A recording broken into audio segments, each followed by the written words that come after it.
out my name no more. You want to keep calling me a white man's name? I'm not white. Mr. Muhammad Ali has just refused to be inducted into the United States Armed Forces. In the 1960s, America was divided.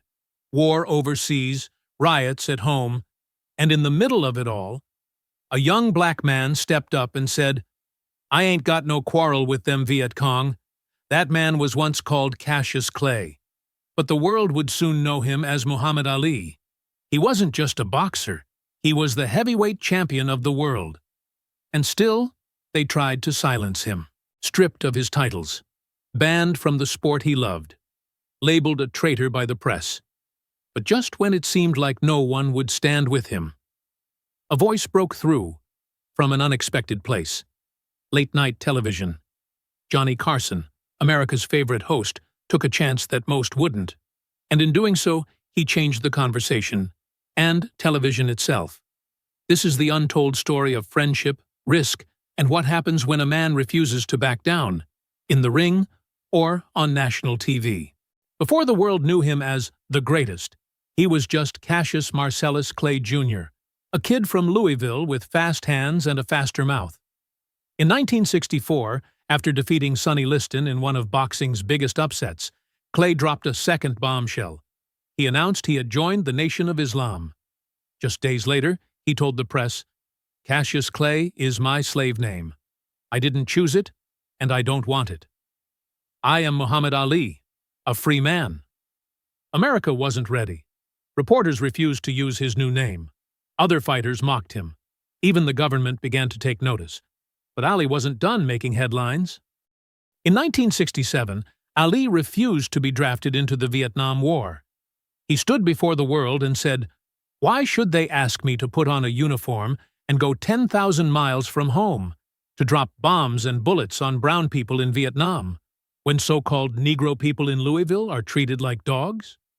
It was a moral stand, but it came at a cost. He was stripped of his world title, banned from boxing, convicted of draft evasion. He lost millions of dollars, the best years of his career, and his public image. Sponsors dropped him. He was mocked as un-American. And for 3 long years, he was denied a license to box, anywhere in the U.S. But Ali didn't hide. He toured colleges, gave speeches, spoke out against racism and war, all while waiting for justice. And in 1968, one man picked up the phone and called him to the couch. Johnny Carson was the undisputed king of late night. His show aired coast to coast. Presidents watched him. Stars begged to be booked. But Carson played it safe. He rarely touched politics, never pushed too hard. Until now. NBC executives were nervous. Muhammad Ali was still controversial. Some affiliates threatened to pull the show. But Carson didn't flinch. He booked Ali anyway. And when Ali walked on stage, in front of millions, Carson greeted him with a smile and a handshake. It was a small gesture, but it echoed across America. He said, "Ladies and gentlemen, please welcome the former heavyweight champion of the world, Muhammad Ali." No Cassius Clay. No sarcasm. Just respect. And that mattered. Ali sat down, relaxed, but sharp as ever. Carson asked honest questions. Ali answered without fear. Ali said, "They say I'm scared to fight in Vietnam, but I ain't scared of no man. I'm scared of doing wrong by God." He added, "They want me to go shoot people in the jungle, while my people here can't even sit at a lunch counter?" Carson listened. No mockery, no gotchas, just a man with power, giving space to a man who was being silenced. And then came a moment of real honesty. Carson leaned in and asked, "Do you ever think about what you gave up?" Ali smiled. "Yeah, but I think about what I kept." The audience went quiet. This wasn't just a boxer talking. This was a man laying down his truth. On a stage most people never thought he'd be allowed back on. Carson later said privately, "Ali had guts. Whatever you thought of his politics, you had to respect the man." Ali's appearance on The Tonight Show did more than entertain. It changed perception. Suddenly, people saw Ali as more than a headline.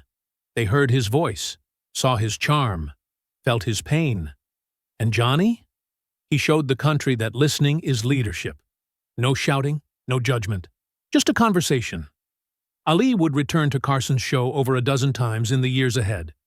Each time, more confident, more loved, more iconic.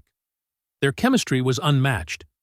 In one segment, Carson joked, "Ali, when are you gonna slow down?" Ali fired back, "When they put me in the ground, and even then, I'll probably be dancing." Crowd erupts in laughter. They weren't just guest and host. They were allies. In a moment when that meant something. That night on Carson's show wasn't just a TV appearance. It was a stand. Two legends, one fighting with fists, the other with a microphone, both refusing to back down. Ali kept his dignity. Carson kept his integrity. And together, they reminded the world that courage isn't always loud. Sometimes it just pulls up a chair and listens. Ali would later say, "I never forgot who let me speak when the world shut me out." And Carson? He never stopped respecting the man he first introduced as the greatest. Because he was. Today, both men are gone. But their legacy still echoes. Ali, the fighter who wouldn't fight. Carson, the comedian who took things seriously when it mattered most. In a world full of noise, they showed us the power of a platform, of using it to lift someone else. And maybe that's the lesson. Sometimes the strongest punch is letting someone speak their truth.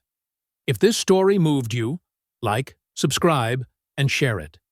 Comment below with your favorite Ali moment, or a time when someone stood beside you. Because legends don't walk alone. They walk together.